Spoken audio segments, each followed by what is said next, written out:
दिल्लीतल्या बैठकीमध्ये महाराष्ट्राच्या मंत्रिमंडळाचा फॉर्म्युला निश्चित झाल्याची माहिती। भाजपचे 20, शिंदेंचे 12 तर अजित पवार यांचे 10 मंत्री होणार। मंत्रिमंडळ विस्तारामध्ये भाजपचाच वरचष्मा राहणार। गृह खातं भाजपकडेच, तसंच अर्थ आणि महसूल खात्यासंदर्भात भाजप आणि राष्ट्रवादीमध्ये चर्चा सुरू। नगर विकास खातं शिवसेनेला मिळणार असल्याची शक्यता, सूत्रांची माहिती। दिल्लीमध्ये प्रफुल्ल पटेल यांच्या निवासस्थानी उपमुख्यमंत्री अजित पवार आणि तटकरेंची बैठक। मंत्रिपदासंदर्भात चर्चा झाल्याची माहिती। राष्ट्रवादीला 7 कॅबिनेट तर 3 राज्यमंत्रीपदं मिळण्याची शक्यता।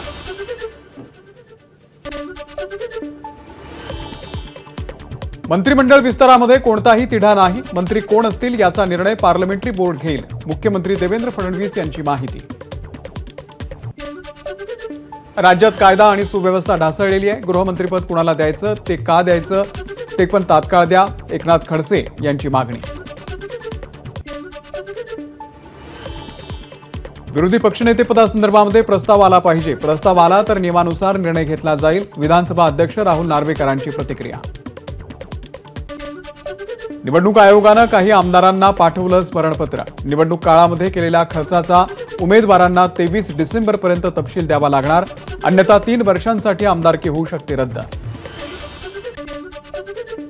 महाराष्ट्र राज्य पोलीस शिपाई भरती 31 डिसेंबरपूर्वी करा। अनेक उमेदवारांचं वय वाढत असल्यानं भरती लवकर घेण्याची स्पर्धा परीक्षा समन्वय समितीची मागणी। शासकीय कर्मचाऱ्यांना मिळणार भाऊबीजेची सुट्टी। दरवर्षी मिळणाऱ्या एकूण 24 सुट्ट्यांमध्ये आता आणखी एका सार्वजनिक सुट्टीची भर।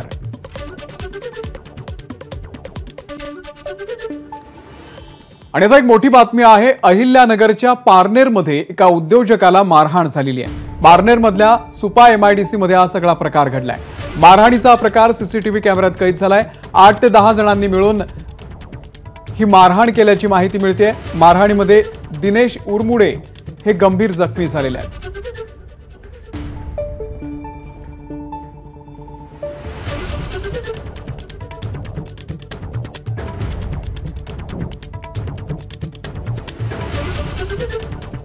बातम्यांचा वेगवान आढावा आपण सुरू ठेवूयात। बातमी कुर्ल्यामधून आहे। कुर्ला बस अपघाताचा आणखी एक सीसीटीव्ही समोर आलाय, ज्यामध्ये बस लोकांना चिरडत पुढे जाताना दिसते।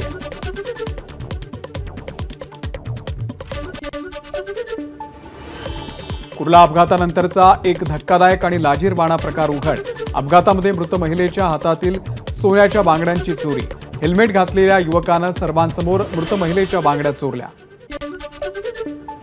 कुर्ला बस अपघात प्रकरणाचा अहवाल हा पुढील 10 दिवसांमध्ये सादर केला जाण्याची शक्यता। अपघात प्रकरणाच्या तपासासाठी 5 सदस्यीय समितीची नियुक्ती। कुर्ल्यामधल्या अपघातानंतर बस डेपो बंद असल्यानं प्रवाशांचे हाल। रिक्षा पकडण्यासाठी प्रवाशांची कसरत, तर रिक्षा चालकांनी वाढवले रिक्षाचे दर। गुजरातहून मुंबईकडे येणारी कार 20 ते 25 फूट हवेमध्ये उडाली। सगळा प्रकार एका तरुणाच्या कॅमेऱ्यात कैद। महामार्गाचं काँक्रिटीकरण करणाऱ्या ठेकेदार आणि महामार्ग प्राधिकरणाच्या निष्काळजीपणामुळे हा अपघात झालेला आहे। भिवंडी शहरालगतच्या खोणी खाडीपार ग्रामपंचायत परिसरामध्ये NIAची कारवाई। पथकानं एकाला घेतलं ताब्यात। पाकिस्तानमध्ये देशविरोधी संघटनेशी संपर्क असल्याचा संशय। विलेपार्लेमध्ये पार्किंगच्या वादातून तरुणावरती जीवघेणा हल्ला। हल्ल्यामध्ये तरुण गंभीर जखमी। भांडण सोडवण्यासाठी गेलेल्या तरुणीला देखील हल्लेखोरांकडून शिवीगाळ। अदानी इलेक्ट्रिसिटी विरोधामध्ये आता ठाकरे गट आक्रमक। वाढीव वीज बिल दराच्या विरोधात अंधेरी पूर्वमधल्या अदानी कार्यालयाच्या बाहेर ठाकरे गटाचा मोर्चा। आमदार सुनील प्रभू, बाळा नर, विलास पोतनीस यांच्यासह अनेक नेते मोर्चात सहभागी। शरद पवार यांच्या वाढदिवसाच्या निमित्तानं बारामतीमध्ये लागले बॅनर। बॅनरवरती मंदिराच्या चाव्या पुजाऱ्याच्या हातात गेल्यानं विठ्ठलाचं महत्त्व कमी होत नाही असा उल्लेख। बीडच्या विशाल डिस्ट्रीब्युटर्सकडून बोगस औषधांचा ससूनमध्येही पुरवठा। बोगस औषधांचा प्रकार लक्षात येताच औषधांचा वापर थांबवला। अन्न आणि औषध प्रशासनाकडून औषधांची तपासणी। सांगलीच्या पलूस तालुक्यातल्या वसगाडे येथे शेतकऱ्यांचं रेल्वेच्या विरोधात आंदोलन। आंदोलनाच्या दरम्यान शेतकरी आणि पोलिसांमध्ये बाचाबाची, जमिनीचा मोबदला मिळावा यासाठी आंदोलन. इंदापुरात राष्ट्रवादी शरदचंद्र पवार पक्षाचं ईव्हीएमच्या विरोधात आंदोलन. यावेळी आंदोलकांकडून जोरदार घोषणाबाजी. बॅलेट पेपरवरती निवडणुका घ्या, आंदोलकांची मागणी. पुणे विमानतळाच्या जवळ कॅब चालकाला मारहाण. नोंदणी नसलेल्या कॅब कंपनीच्या चालकाकडून मारहाण करण्यात आल्याचा गिग कामगार संघटनेचा आरोप. परभणीमधल्या हिंसाचाराचा धक्कादायक व्हिडिओ समोर. काल संतप्त जमावाकडून घराखाली उभ्या असलेल्या गाड्यांची करण्यात आली तोडफोड. परभणीमध्ये हातावर पोट असणाऱ्या छोट्या व्यापाऱ्यांचं कालच्या दगडफेकीमध्ये मोठं नुकसान. चहाचे स्टॉल, पान टपऱ्या, दुकानांमधील सामानांची नासधूस. व्यापाऱ्यांकडून भरपाई देण्याची मागणी. परभणीमधील सर्व व्यापारी शिवाजी चौकात एकवटले. परभणीमध्ये झालेल्या नुकसानीच्या पार्श्वभूमीवरती जिल्हाधिकाऱ्यांना निवेदन. नुकसानीचे पंचनामे केले जात नाहीत तोपर्यंत बाजारपेठ बंद ठेवण्यासंदर्भात चर्चा. परभणीमधील हिंसक आंदोलनाप्रकरणामध्ये जवळपास 300 ते 350 जणांवरती गुन्हे दाखल. त्यातील 41 पुरुषांना घेतलं ताब्यात तर 9 महिलांना नोटीस देऊन सोडला. परभणीमध्ये पोलीस यंत्रणा अलर्ट मोडवरती. पोलिसांचं परभणी शहरामध्ये पथसंचलन. मोठ्या प्रमाणात पोलीस अधिकारी पथसंचलनामध्ये सहभागी. परभणीमधल्या घटनेच्या निषेधार्थ आज हिंगोलीमध्ये कडकडीत बंद. बंदच्या पार्श्वभूमीवरती हिंगोली पोलिसांचा कडेकोट बंदोबस्त. हिंगोली आगारामधील बस सेवा बंद. दिवसभरामध्ये जवळपास 400हून अधिक बस फेऱ्या रद्द. बीडमधील संतोष देशमुख यांच्या हत्या प्रकरणाचे लातूरमध्ये पडसाद. मारेकरांना तात्काळ अटक करण्याच्या मागणीसाठी मुरुड बाजारपेठ कडकडीत बंद. सकल मराठा समाजाच्या वतीनं बंदचं आवाहन. जालना जिल्ह्यामधील मंठ्यामध्ये परभणीमध्ये घडलेल्या घटनेच्या निषेधार्थ बंदचं आवाहन. बंदला व्यापाऱ्यांचा प्रतिसाद. घटनेच्या निषेधार्थ आंबेडकरी संघटनांचा भव्य मोर्चा. नांदेडच्या धर्माबादमध्ये बंदची हाक. परभणीमधील घटनेच्या निषेधार्थ धर्माबाद बंद. कुठलाही अनुचित प्रकार घडू नये यासाठी पोलिसांचा चोख बंदोबस्त.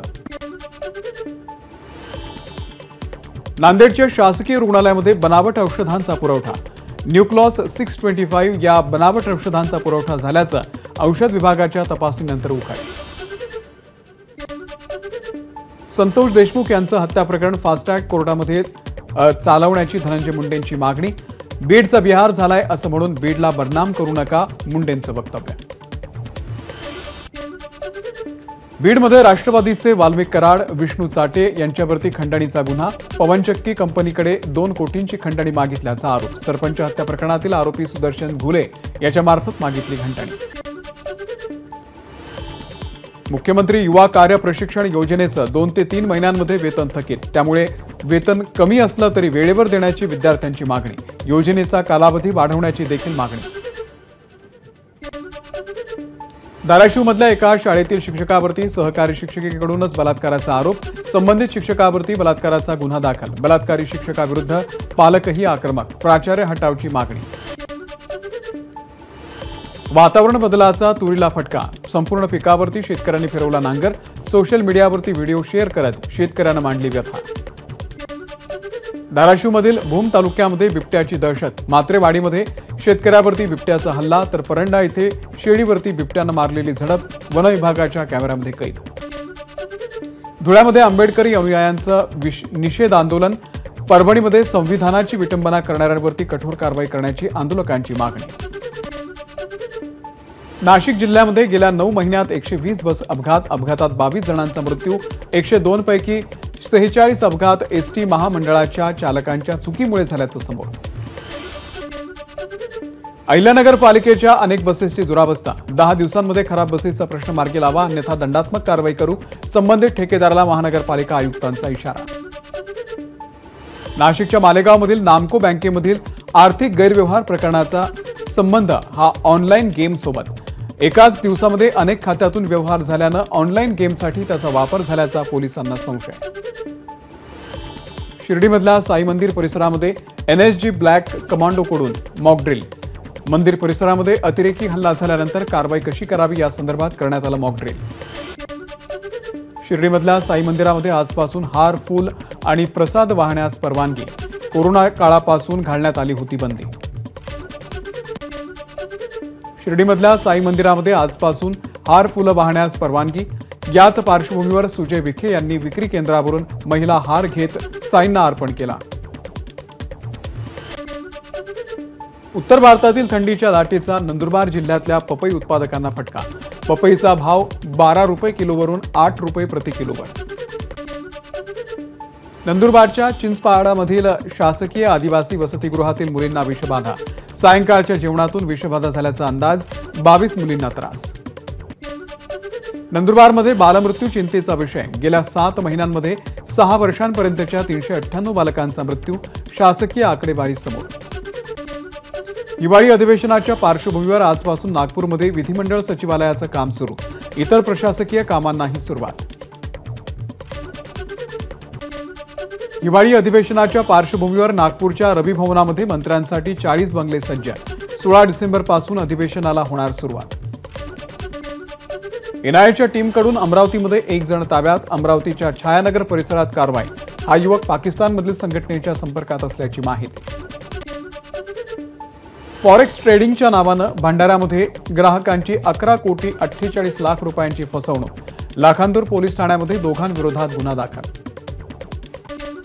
गोंदिया भंडारामधून नागपूरकडे होणाऱ्या वाळूच्या ओव्हरलोड वाहतुकीवरती भरारी पथकाची कारवाई. कारवाईमध्ये 9 ओव्हरलोड टिप्पर पोलिसांनी घेतले ताब्यात. ताडोबा व्याघ्र प्रकल्पामधून नागझिरा व्याघ्र प्रकल्पामध्ये सोडण्यात आलेल्या NT2 या वाघिणीनं 3 बछड्यांना दिला जन्म.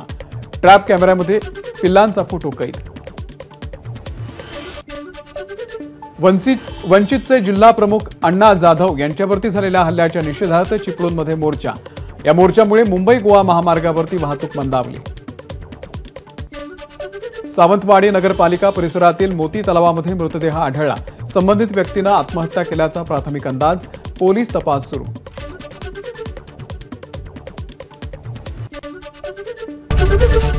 एबीपी माझा, उघडा डोळे बघा नीट.